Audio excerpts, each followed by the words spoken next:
Who did Patrick's homework? Chapter 1. Before you read, discuss in class. Do you like homework?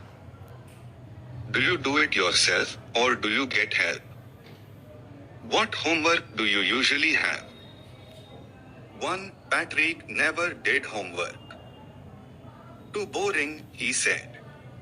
He played hockey and basketball and Nintendo instead.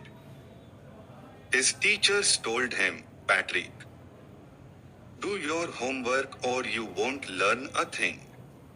And it's true, sometimes he did feel like an ignoramus. But what could he do?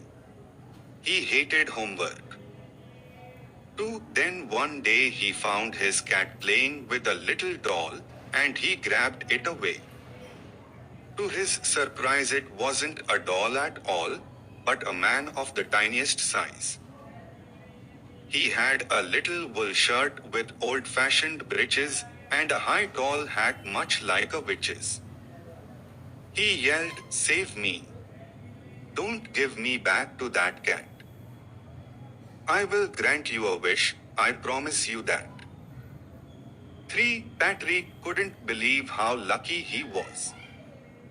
Here was the answer to all of his problems. So he said, only if you do all my homework till the end of the semester, that's 35 days. If you do a good enough job, I could even get A's.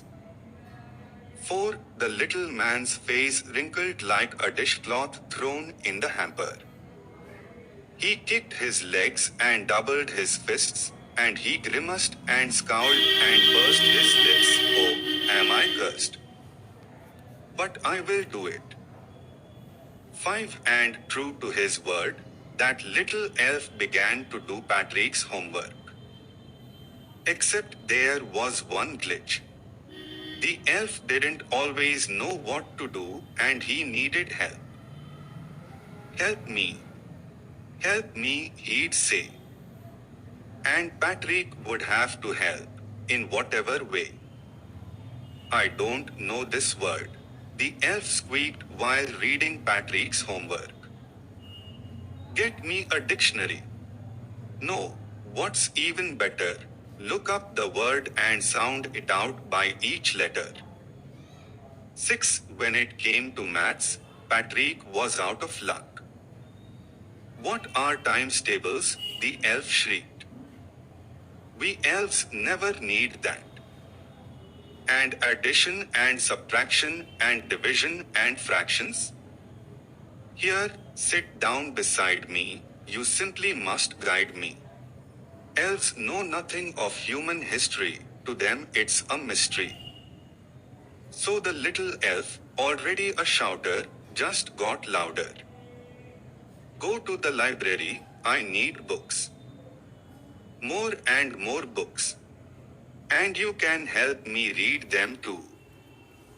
7. As a matter of fact, every day in every way that little elf was a knack. Patrick was working harder than ever, and was it a drag? He was staying up nights, had never felt so weary, was going to school with his eyes puffed and bleary. 8. Finally, the last day of school arrived, and the elf was free to go. As for homework, there was no more, so he quietly and slyly slipped out the back door. 9. Patrick got his ace, his classmates were amazed, his teachers smiled and were full of praise. And his parents? They wondered what had happened to Patrick. He was now the model kid. Cleaned his room, did his chores, was cheerful, never rude, like he had developed a whole new attitude. 10. You see, in the end, Patrick still thought he'd made that tiny man do all his homework. But I will share a secret, just between you and me. It wasn't the elf, Patrick had done it himself. Written by Carol Morey. Subscribe the channel and press bell icon. Share the video.